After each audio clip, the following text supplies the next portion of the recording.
Економија, политика, култура, хроника и во овој дневник ви ги пренесуваме најновите настани и случувања од Вардарскот и Квешкиот регион, Македонија, светот и спортот. Останете со нас, почнуваме веднаш по најавите. Треба да внимаваме правдата да не ја сведеме на политички реваншизам и лична одмазда, истакна председателот Ѓорги Иванов во годишното обраќање. Анализата на Forbes покажува во Македонија се влошени условите за водење бизнис. Последната анкета покажува пад за 28 позиции.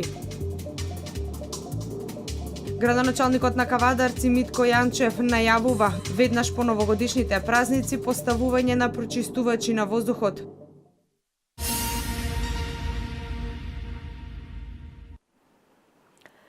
Треба да внимаваме правдата да не ја сведеме на политички реваншизам и лична одмазда. Бидејќи одмаздата води кон нова одмазда, порача председателот на Република Македонија Ѓорги Иванов во годишното обраќање во Законодавниот дом. Во својот говор пред државните политички и религиски представници потенцираше дека изминатава година била проследена со политичка криза која станувала нова нормалност на која граѓаните почнале да се навикнуваат. Правда наместо реваншизам е пораката која што председателот Ѓорге Иванов повеќе пати ја потенцираше во своето годишно обраќање од говорницата на Законодавниот дом. Треба да внимаваме правдата да не ја сведеме на политички реваншизам и лична одмазда, бидејќи одмаздата води кон нова одмазда, порача председателот Иванов. Наместо проекти да се надпреваруваат за довербата на гласачите, нашите политички партии се доживуваат како смртни непријатели. Тоа доведе до длабока партизација и поларизација на целото општество. На граѓаните им е потребно помирување наместо реваншизам. Иванов во својот говор се осврна и за законот за јазиците. Тој посочи дека нема прецизна терминологија за тоа што е официјален, што службен, а што јазик во службена употреба. Оние кои тврдат дека предлог законот е во согласно со уставот и законите, ќе ги прашам во согласно со чиј устав и чиј закони. Како председател во мојот кабинет имав консултации со правни експерти, уставни суди, академици, универзитетски професори, лингвисти. По извршените консултации можам да кажам дека законот за јазиците не представува закана по македонскиот јазик. Тој представува закана по унитарноста на државата. Излагањето на председателот Иванов го следеа и пратениците од опозицијската ВМРО-ДПМН, кои након неколку собраниски седници не присуствуваа, на тој начин изразувајќи револт против притворите на нивните колеги осомничени од настаните на 27 април.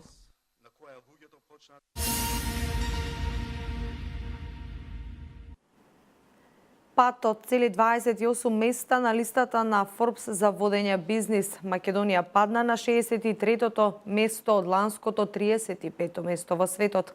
Убедливо најдобри услови за водење бизнис, според Forbes, има во Британија, која се најде на првото место и покрај последиците кои државата ќе ги почувства поради излезот од Европската Унија. Дијана Иванова. На листата на американското списание Forbes за водење на бизнис, Македонија е рангирана на 63-тото место. Земјава бележи пат од 28 позиции, што де факто укажува дека драстично се влошени условите за водење на бизнис. За само една година, Македонија од 35-та позиција падна на 63-та. 15 различни сегменти клучни за водење на бизнис биле анализирани. Кај 6 евидентен бил падот. Најниско или на 91-во место, Македонија била рангирана во делот на правата на сопственост, на 83-то место на личната слобода, а пат има и во даночното оптоварување, монетарната слобода, корупцијата и бирократијата.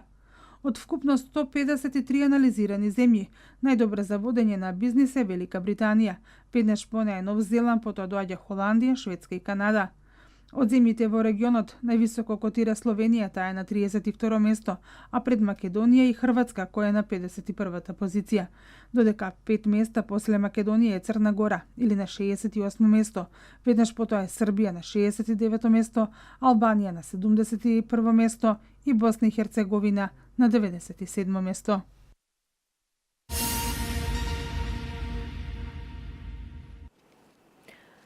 Следната информација доаѓа од Кавадарци. Имено градоначалникот на општина Кавадарци Митко Јанчев најавува проект за справување со проблемите предизвикани од зголеменото загадување на воздухот со PM10 частичките. Се очекува поставување на прочистувачи на воздухот кои би биле поставени во објектите на градинките веднаш после новогодишните празници. Кавадарци е една од 5 општини во Македонија кои скоро секојдневно имаат високи концентрации на PM10 частичките во воздухот. Нивната штетност по здравјето е причина на локалната власт сериозно да размислува за можни решенија. Од прес-службата на општината информираат дека градоначалникот Митко Јанчев најавува конкретни чекори во борбата за здрава животна средина. Веднаш после новогодишните празници ќе започнат процес на поставување на прочистувачи на воздухот. Истите се планира да бидат поставени на објекти во детските градинки. Инаку денеска од резултатите добиени од мерната станица на Министерството за животна средина преку графичкиот приказ од апликацијата moјвоздух.eu може да се заклучи дека најзагаден воздух кавадарчани дишале помеѓу 9 и 10 часот. Во 14 часот мерната станица во Кавадарци покажуваше дека воздухот содржи 62 микрограми на метар кубен PM10 частички. Максималната дозволена граница е 50 микрограми на метар кубен PM10 частички во воздухот.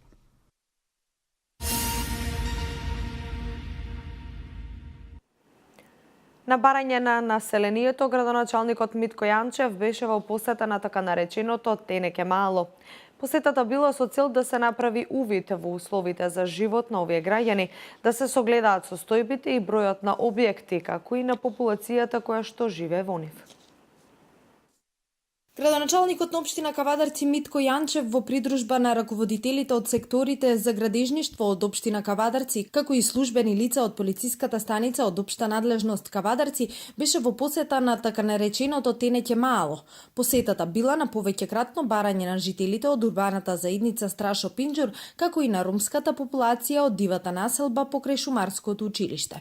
Истата била со цел да се направи увид во условите за живот на овие граѓани, да се согледаат состојбата и бројот на објектите, како и на популацијата која живее во нив. Градоначалникот веднаш после увидот најавил дека посетата била основа за понатамошни чекори во решавањето на овој децениски проблем.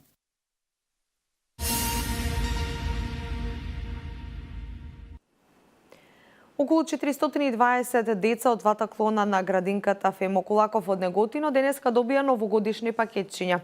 Пакетчињата беа обезбедени од страна на локалната самоуправа и една од локалните фирми, а им ги додели градоначалникот Тони Делков. Во знак на благодарност, вработените во градинката и децата изведоа пригодна предновогодишна представа. Градоначалникот на општина Неготино Тони Делков на околу 420 дечиња кои престојуваат во двата клона Пролет и Мајски цвет при детската градинка Фемо Кулаков од Неготино им додели новогодишни пакетчиња кои локалната самоуправа ги обезбеди во соработка со една од локалните фирми. Денеска Делков присуствуваше во клонот Пролет, каде на задоволство и радост на дечињата им додели пакетчиња, а утре новогодишни пакетчиња ќе им додели и на дечињата од клонот Мајски цвет. Нашата цел и обврска како општина Неготино е да направиме се најмладите, оние кои што ни се најбитни во животот, да се чувствуваат среќни, весели и да бидат успешни. За таа цел општина Неготино заедно со фирмата Дуки Дасо одвои околу 420 чесиња за двата клона, и за клонот Мајски цвет и за клонот Пролет. Директорката на градинката Јана Коцева и градоначалникот Делков ја искористија приликата на сите дечиња, нивните родители и вработени во оваа установа да им ја честитаат новата година, посакувајќи им многу здравје и среќа во 2018-та. Ние секоја година во предсред на новата година имаме прекрасни театарски представи, некоја година со глумци и професионалци, но оваа година Нашите воспитувачки беа прекрасни како вистински професионалци, децата беа пресречни, ние се чувствувавме убаво, се надевам дека и градоначалникот и мислам дека ќе продолжиме понатаму. Како и секоја година, така и ова, вработените во градинката за децата и за присутните гости подготвија и изведоа пригодна предновогодишна представа на огромно задоволство на децата кои со песна и игра и самите се вклучија во изведба на истата.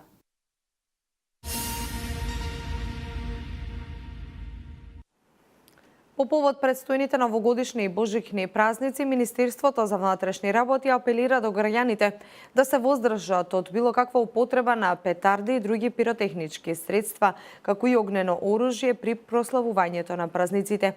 Не само заради предвидените законски санкции, туку и заради опасностите што по безбедноста, здравјето и животот на граѓаните кои ги носи употребата на овие средства. Министерството за внатрешни работи со апел до граѓаните по повод предстојните новогодишни и божични празници да се воздржат од каква било употреба на петарди и други пиротехнички средства, како и огнено оружје, не само заради предвидените законски санкции, туку и опасностите што по безбедноста, здравјето и животот на граѓаните ги носи употребата на овие средства. МВР ја информира јавноста дека препродавањето и употребата на пиротехничките средства, како и употребата на огненото оружје, нема да биде толерирано и најстрого ќе биде казнето. Во тек се и превентивните и други активности во насока на информирање на граѓаните за последиците што можат да произлезат од таквиот начин на прославување на празниците. Според Законот за прекршоци против јавниот ред и мир, во член 31 е предвидено дека за неовластено пукање од огнено оружје или лесно запаллив материјал, експлозив или сличен материјал кој го нарушува јавниот ред и мир и безбедноста, се изрекува глоба во висина од 200 до 500 евра во денарска противвредност. Доколку станува збор за поголемо количество на огнено оружје, муниција или експлозивни материи кои се забранети, сторителот се казнува со затвор од најмалку 5 години.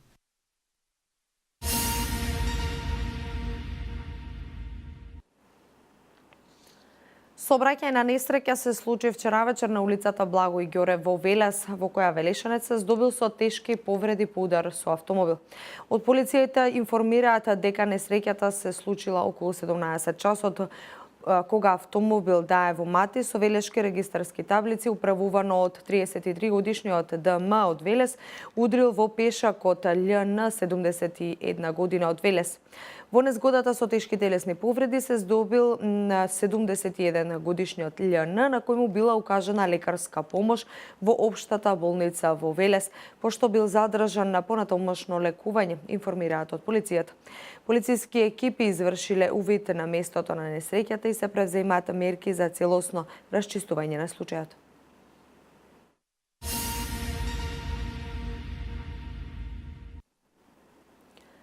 Согласно календарот за работни денови за учебната 2017-2018 година, Министерството за образование и наука информира дека до раководните лица на училиштата е доставена препорака деновите што следуваат по новогодишните празници да бидат неработни.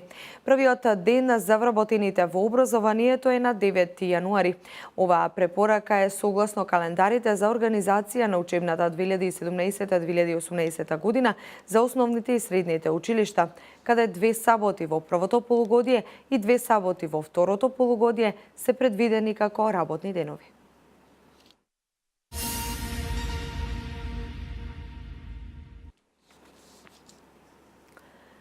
Преку 160 фотографии љубовта кон планините и природата ја прикажа професорот во пензија Томе Лисичанец. Имено денеска во музеј галеријата беше отворена изложбата 70 години од планините.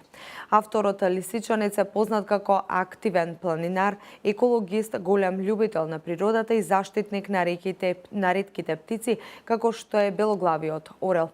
Оваа изложба представува една ретроспектива на целиот негов живот. Мартина Митков ја следеше изложбата. Изложба на фотографии насловена 70 години со планините беше отворена денеска во музеј галеријата на Кавадарци. Автор на истата е професорот во пензија Томе Лисичанец, кој одбележува 70 години од неговата активност како планинар. Тој за овие години ги имал искачено речиси сите повисоки врвови во Македонија, Бугарија и Грција. Познат е и како активен екологист и е еден од основачите на еколошкото друштво во Кавадарци. Тома е голем љубител на природата, природните реткости, еден од организаторите на главната манифестација Ден на дрвото и еден од заштитниците на ретките птици, конкретно на белоглавиот орел. Честопати можеме да го видиме горе на Витачево кај хранилиштето како ги подхранува овие птици, рече пред присутните директорот на музеј галеријата Петре Камчевски, а за изложбата говореше и представникот од Федерацијата на планинарски спортови на Македонија Љубомир Котевски. Му благодарам и за овој убав настан. Знам колку труд и љубов се вложува за да се организира една ваква изложба, но и тоа не е само доволно, туку е потребно и чувство да се опфатат сите тие моменти, сите тие убавини, сите тие предели на кои што сме биле, престојувале, и благодарение на неговото чувство за убавините, за природата, односот кон природата, присутни сме на оваа изложба. Лисичанецот секогаш сакал да ги споделува неговите импресии и неговата љубов и восхит кон планините и природата. Планинарејќи, тој го фотографирал секој еден убав пейсаж. Оваа изложба представува една ретроспектива на целиот негов живот, за кој, како што вели, дека бил предодреден планинар. Раскажувајќи со солзи во очите, се потсетуваше на времињата кога неуморно ги искачувал високите врвови на планините и на случките од минатото. Овие фотографии си ги имам дома, си ги гледам и на лаптоп, и фотографии и овај се друго, ама ја сакав и вие да видите колку е убава нашата татковина. Уште пред 30 години, може постарите да се сеќаваат, да изложите на стоковната куќа, објавував на 2 хамери фотографии од нашите планини, од нашата природа, именувано како "Сакајте ја Македонија". Јас сакав и сакам сите да ја сакаме Македонија, затоа што има што да сакаме, има зошто да сакаме. На изложбата беа представени околу 160 фотографии од далечната 1953 година па наваму. Првата фотографија Лисичанец ја направил кога имал само 18 години. Инаку, ова е трета поред негова самостојна изложба.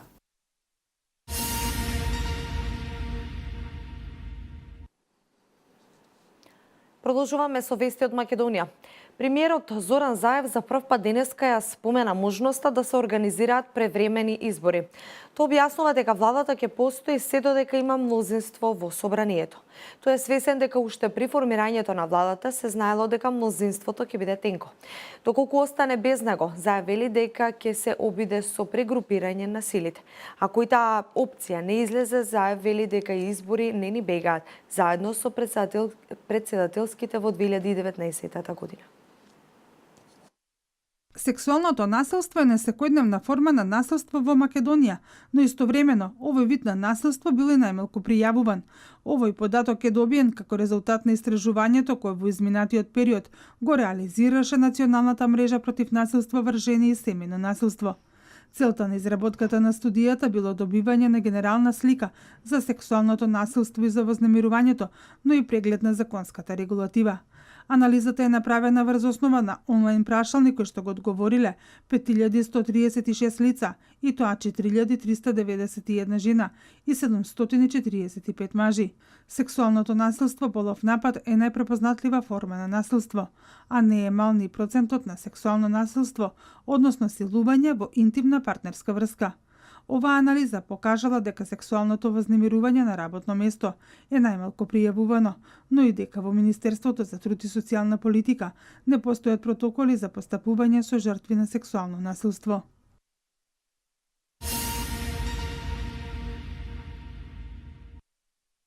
До 28 декември годинава трае јавниот повик за субвенционирање на платите на овчарите од гледувачите на добиток. Ова важи само за вработените на фирмите кои чуваат и пазат овци, кози или говеда на ливади кои се наоѓаат на надморска височина над 700 метри. Подршката изнесува 100% од просечната нето плата во оваа дејност во периодот од 1 ноември 2016 до 31 октомври 2017 година. Помошта е неповратна, а се добива за едно вработено лице на 150 овци, 50 кози или 80 говеда. Максималниот износ е до 300.000 денари по лице за најмногу 20 вработени. Право на користење на оваа финансиска поддршка ги имаат регистрираните земјоделски стопанства. Бројот на вработени лица за кои сплатена субвенцијата треба да е непроменет најмалку една година од нејзиното користење. Оваа мерка се применува неколку години поред и во просек се исплаќаат од 5 до 6 милиони денари годишно за да се задржат овчарите кои ги има се помалку за чување на македонските стада. Платежната агенција ќе им даде предност на оние баратели кои го доставиле своето барање порано од останатите.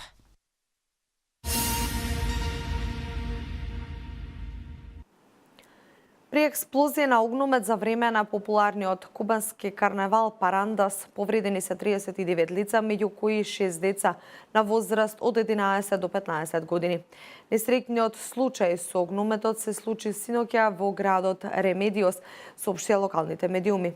Меѓу повредените има и лица кои се наоѓаат во критична состојба. Истрагата е во тек со цел да се открие причината за инцидентот. Вести од светот. Сараевскиот весник Дневни Аваз пишува дека стапката на смртност предизвикана од загадувањето на воздухот во Босна и Херцеговина е за 20% повисока од онаа во Соединетите Американски држави.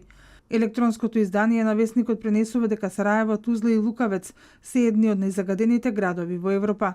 Според статистиката на Светската здравствена организација, Босна и Херцеговина минатата година била на 5-то место во светот според загаденоста на воздухот.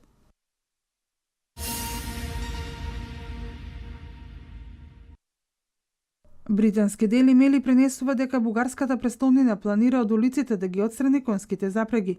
Целта на ваквата одлука било подобрување на имиджот во пресрет на превземањето на претседателството со Европската унија.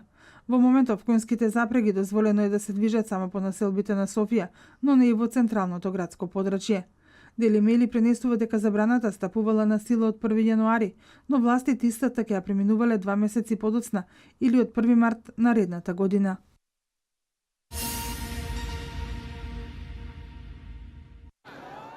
Шефот на Московското одделение за култура Александар Кибовски информирал дека за време на новогодишните манифестации во Москва околу 45.000 луѓе ќе бидат ангажирани за одржување на јавниот ред и мир. За време на новогодишните празници во Москва планирано е да се одржат повеќе од 300 јавни настани.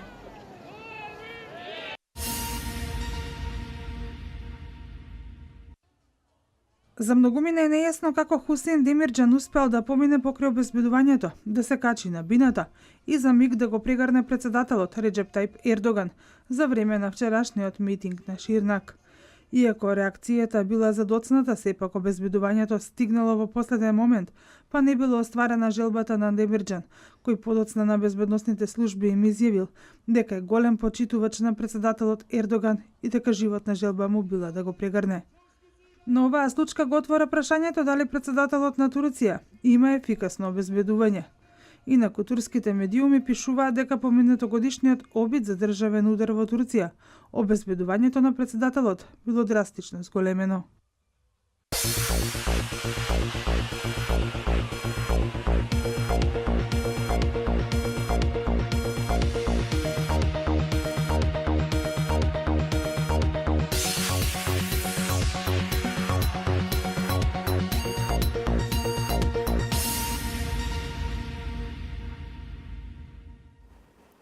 Денеска имавме сончево време со мала до умерена облачност, проследено со слаб ветер од јужен правец. Максималната температура се движеше од 7 до 14 степени. И утре ќе се задржи стабилно и релативно топло време со појава на магла по одделни котлини. Веќе во четврток под влијание на влажен бран времето ќе биде облачно со повремени врнежи од дожд, а на високите планини од снег. Врнежите ќе започнат во западните делови каде ќе бидат поинтензивни интензивни, локално околу 20 литри на метар квадратен, а до крајот на денот ќе се прошират во поголем дел од земјава. Ќе дува и засилен јужен ветар. Во петок има слаб локален дожд, а слаб снег ќе има и на повисоките места во западните делови.